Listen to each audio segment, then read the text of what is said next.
Hey everybody, welcome to another episode of Cash That. This is your host, Joe Dellera, and the New York Knicks are NBA Cup champions. So God bless. Love to see it. Really nice win, I think, for the franchise. I was obviously happy. There'd been talk about a Pelicans 250 to 1. I don't remember, I think we talked about it on Buckets. I don't remember if I formally gave it out or not, but it was nice to use that as a hedge piece to just, further supplement my Knicks fandom. So was very happy about that going into today. It was a really fun game. A lot of things to kind of take away from it. And honestly, I think that one of the biggest takeaways was Mitchell Robinson is unbelievable. Just an absolute fucking monster on the glass. Just completely takes over a game in a way which is just kind of crazy because he can't score the basketball. He's just like not even a good offensive player really at all. But the rebounding is so critical. It morphs the game around him. It bends the game. And I think it's one of the most underrated things that, like I've ever seen. And, I watch a lot. I watch basically every Knicks game. So I tend to appreciate it, I think, more. But for a lot of people that maybe don't watch a ton of New York Knicks basketball, watching Mitchell Robinson it's insane. I can't get over it. So definitely think that was interesting. I think it was an awesome game to watch. I think it was a lot of fun. Back and forth game. Wemby is going to be there eventually, I think, as the best player in the league. But definitely has to work on a couple things. Obviously, the strength is still a thing. And I think that's part of what allowed Mitchell Robinson to continue to be awesome tonight. So really, really fun game. Great win for the franchise. And I do think that, obviously the NBA Cup's not a title, but it's fun. You can celebrate it. And I think it was an awesome way to have meaningful basketball before Christmas in the NBA. So loved it. Very, very happy with the game, with the results as well. As you guys can probably hear, again, I just cannot get rid of this fucking cough. It's the worst thing in the world. So we will continue to make this a briefer episode. The main things here are that it's only a 2-game slate on Wednesday. The bets that I have for this slate are Anthony Edwards over 27.5 points, Kobe White over 21.5 points, and Lonzo Ball over 8.5 rebounds plus assists. I would lean towards the Cavs on a side as well. If Anthony Edwards does not play, I'm going to be looking at Dante DiVincenzo, points plus assists. Again, I think it's a really good spot whenever Ant and Conley don't play. So really like that kind of angle. Let's talk about the Anthony Edwards play first. He's basically had almost 10 days off. Been the fact that he's missed 2 games due to this foot injury. And then with the NBA Cup, it kind of stretched it out a little bit. I think he's going to be good to go. 27.5 is just a little bit light to me. He's averaging over 28 points a game this season. I think it's a great opportunity to back Anthony Edwards here against the Memphis Grizzlies, who played a pretty fast pace. And Ant has kind of seem to see an uptick whenever he plays John Morant in this particular matchup. So I like the spot for Ant, and I think that he probably will play. And in the event that he doesn't play, I think that we have the angle with Dante DiVincenzo at over the points plus assists. Last game, it was 17.5 where we bet it. I would imagine it's probably going to be something similar if Ant is unable to go, maybe 18.5 again here, because I think that's what it got bumped up to. But I really do like the spot. I just think 27.5 is a little bit light given the particular matchup against Memphis. Looking at the other game, we've got the Chicago Bulls versus the Cleveland Cavaliers. Evan Mobley is not going to be playing in this game. He's going to be missing a bit of time moving forward as well. So I think that that's also notable here. One of the plays that I was looking at Kobe White over 21.5 points plus assists. Part of why I like this prop, it's already kind of started to move with me. So I'm going to share you the screen here. Let's see. All right. So looking at Kobe White's prop here, we've got him over the course of the season averaging 21.7 points per game. Hit this in 5 of 9 games. These couple games here, he's gone under in a row. Golden State, Hornets, Pelicans. Part of what I liked about this, even though he's missed, is the Pelicans are... Well, rather, let's go back for here first. We'll look at the Golden State Warriors. The Warriors and the Hornets actually do a surprisingly good job of limiting 3-point opportunities. He only took 4 threes in each of those games. If we look at the Pelicans, took 10 threes. They're not a particularly good team at defending the 3-point line. Just couldn't get any. And I think that when we look at what Cleveland tends to do, Cleveland does a decent job of allowing or disallowing 3-point opportunities, but the Warriors and the Hornets are by far towards the bottom of the league here. Even here against, if you go back, he'd gone over against the Hornets and against the Pacers, but those were both opportunities against teams where they still don't allow a ton of threes. So it's still generally an uptick over his more recent games here. And then prior to that, he'd been taking 10, 11, 9, and 8 threes in his first games back to start the season. So I think that there's a little bit more upside in the scoring department, given what the context is for this matchup against Cleveland. I also think that without Mobley, their defense is going to definitely be worse. And then also, looking at some of these other players that are similar in terms of what their shot profile is, like I think Con Kneppel, a little bit different, not as ball dominant as Kobe White, but still 29 points. You see Pritchard, you see Simons going over this line, Nickeil Alexander-Walker as well. And then you see some other guards that are like a little bit more similar, maybe like Quickly, Powell, etc., going over their lines against the Cavs. So the Cavs, at the end of the day, their defense is fine. Mobley, I think, is a major part of why it's good. And the guard defense is not particularly strong in Donovan Mitchell and Darius Garland. So I think it's a good spot for Kobe White, and I like the matchup for him here against the Cleveland Cavaliers. Next, I was looking at Lonzo Ball over 8.5 rebounds plus assists. Here, the best price about now, giving it out in the Discord at plus money, but now we're looking at minus 104 at FanDuel. Still a good spot. He's hit this in 8, or really 80% of his last 5 games, and 80% of his last 10 games. So he's hitting 8 of his last 10. He's averaging 9.3 rebounds and plus assists per game, which obviously is over this 8.5 line, and he's hit this in 75% of the 20 games he's played, so 15 out of 20. And some of the information that I'm using here, I put it into Jackson, which is through Pine Sports, which you have the discount code for below in the bio. But it does show you a couple different things here in terms of what his hit rate was, obviously hitting this pretty well over the last couple of games, and looking at some of these spots and some of the matchup data as well. I think that the projection here that they have is 8.71. I think at plus money, regardless, it's still a good play. For me, my biggest thing here with Lonzo is that without Mobley, I think that Lonzo's going to have to play a couple extra minutes. I think that Mobley also is a player that does eat up some of the offensive usage. Without him on the floor, I think that you need to use Lonzo as a little bit more of a rebounder, a little bit more of a player that can set other people up to make sure that they're getting good shots and to take some of the load off of Darius Garland and Donovan Mitchell. Lonzo is not a player that's going out there to shoot the ball a ton of times for himself, but he's more than willing to pass the ball. It has an over 25% assist rate on the season. So I think that having the combination here against the Chicago Bulls, which is one of the top pace-up spots in the league, is just never going to go wrong. And I like the opportunity for Lonzo at over 8.5 assists plus rebounds. I did want to talk about a couple things aside from that, specifically some details about the trade deadline, and we're going to get into that now. So December 15th is an important day in the NBA because a lot of players suddenly become eligible to be traded. And those are generally players that had signed deals in the offseason. ESPN has a pretty good breakdown of who can and can't be traded.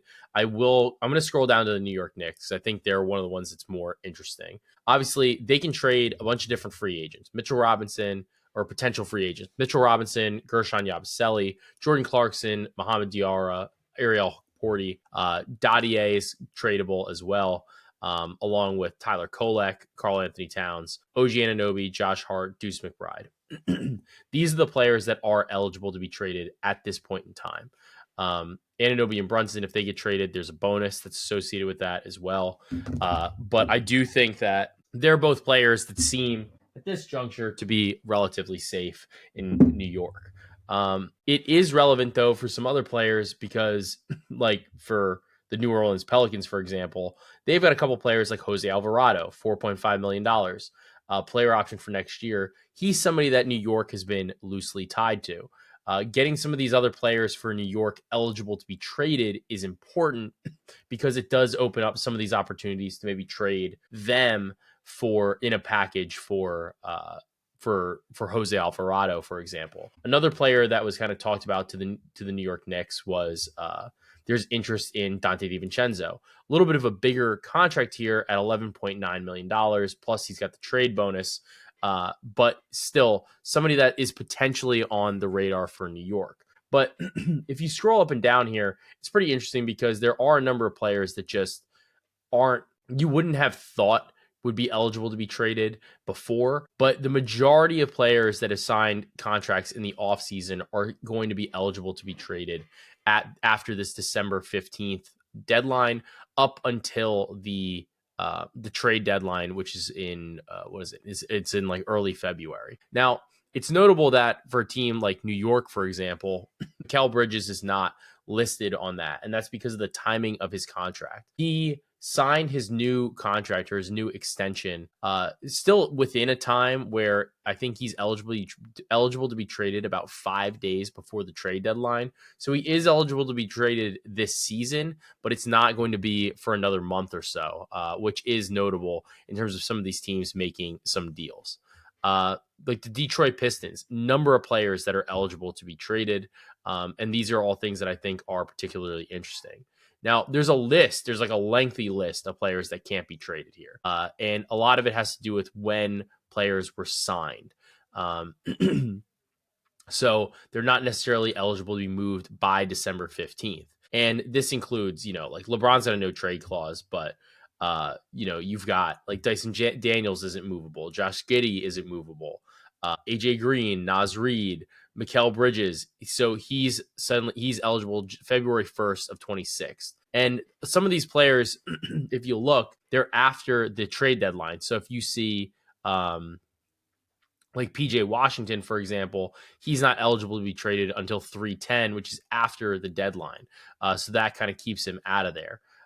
Then some other players too, like Christian Brown has a poison pill in his deal. So he's not eligible to be traded in the same way. So it does create a essentially for poison pills as well. ESPN's got it that there has not been a player traded since February of 2008 who had a poison pill provision in their contracts. There's a number of players that this applies to, and the reason it's important is that essentially what the poison pill is that players on their rookie deals before an extension kicks in, the NBA counts their fourth year salary as outgoing money and the average of the extension amount and last year of their rookie contract is incoming money. So Jabari Smith, as an example, would count as $12.3 million in outgoing salary for the Rockets, but $22.4 million for an acquiring team. So definitely some interesting things there in terms of who is or isn't getting traded. And that's why you kind of see Dyson Daniels, poison pill, Christian Brown, poison pill, Jabari, poison pill, just because these guys aren't, like, from a practical perspective, they're not going to get traded based on the way that their contracts escalate and then the negative consequences of that to the teams that are acquiring them. So they can't trade out more money, but it's going to count as more money against their books. That's just not something that these teams want to get into a habit of doing. So I think that's all notable as well. So the other deadline that's important is there's the January 15th deadline. That's a restriction for free agents who sign with their own teams for bird rights or early bird rights. And that would apply to some of those other players there as well. So definitely a couple things to kind of keep in mind in the trade market, but I do expect that to start ramping up around now that we're past that December 15th mark. There's going to probably be another bump in January, about January 15th as well. And that obviously the push at the end of the trade deadline, or so to speak, in early February, there's always going to be a little bit more of a push as well. So always a couple things to consider, but those are some of the newer things to kind of keep an eye on in the trade market right now. So definitely going to keep an eye on it. And I'm curious to see what some of these teams do or don't do at the deadline. Speaking of which, though, if we looked at the NBA standings, I think it's always good to kind of take a bird's eye view of the way these conferences look, kind of remind you where we are here. The Pistons are still in first in the Eastern Conference. I think that New York will ultimately pass them at some point, but we have a lot of teams here with 11 losses. You got the Raptors, Celtics, Magic, and Sixers. So 4 teams with 11 losses, and then the Cavs, Hawks, Heat, all with 12 losses. So really from 3 through 9, these teams are either tied or one loss apart in the loss column. I think there's a lot of room for these teams to move, a lot of room for these teams to rise or fall. And I do think that there's going to be some openings that are going to be bettable in the Eastern and Western Conference markets make it into the play-in or to make it into the playoffs. I would definitely be interested at this juncture in maybe a Raptors to be in the play-in, the Cavs to potentially miss the playoffs or to fall into the play-in. Those types of bets are ones that are interesting to me right now, given where these teams are in the standings and what some of the health has kind of looked like for some of these teams as well. Looking at the Western Conference, you have the Oklahoma City Thunder crushing, obviously.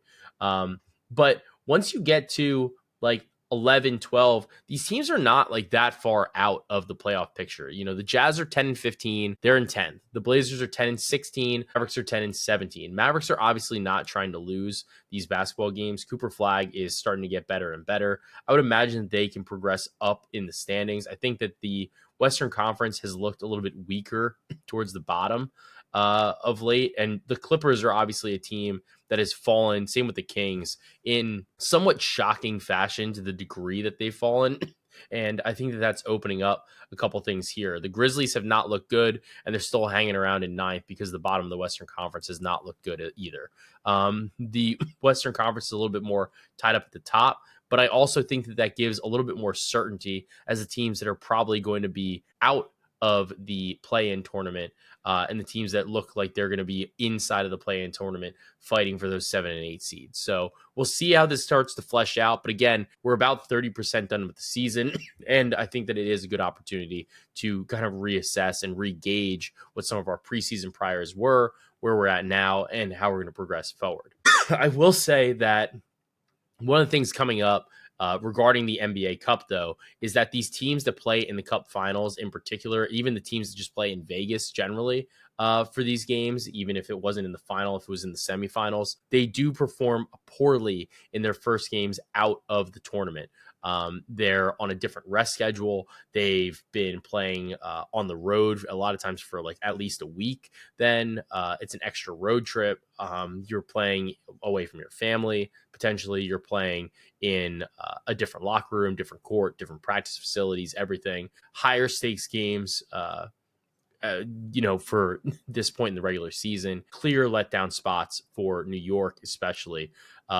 New York's first game out, I believe, is against the Indiana Pacers. I'll probably be looking at the Pacers in that spot. I think that this spread is going to be significant given what the Pacers' record is. Pacers always got to play the Knicks tough, but we'll see if New York maybe gives anybody a day off or anything like that as well, given what the grind was in this game against the San Antonio Spurs. So I think it's going to be an interesting stretch down the end of the regular season. And I'm definitely looking forward to it now as we head into Christmas. We'll definitely do a Christmas show next week. I'm hoping that this cough is better and we can talk a little bit more extensively about all those games. I want to do a full breakdown on every game. There's usually some cool props for the Christmas games, and I want to get into those markets, get into some of the specials, talk about all the boosts that are available and how to build your bankroll for the rest of the NBA season. So with that, my recommendation is probably going to be to have some cough medicine. I wish I had some more. I tried Delsum today. I don't know how that's going to work, but I've been generally a Robitussin guy if I have to be one. So we will see. And then obviously I don't have any here and I don't want to wake my wife up because that's where the rest of my cough drops are. But I got like those Vicks VapoCool ones. Fantastic. I mean, we're at that time of the year where you're getting sick, but I do feel like those ones actually kind of work when you do take them. Do try to not get sick before the holidays. It's the fucking worst. And I'm always I feel like once I get a cough, it just never wants to leave. So we're here. We're going to keep betting and we're going to keep cashing that.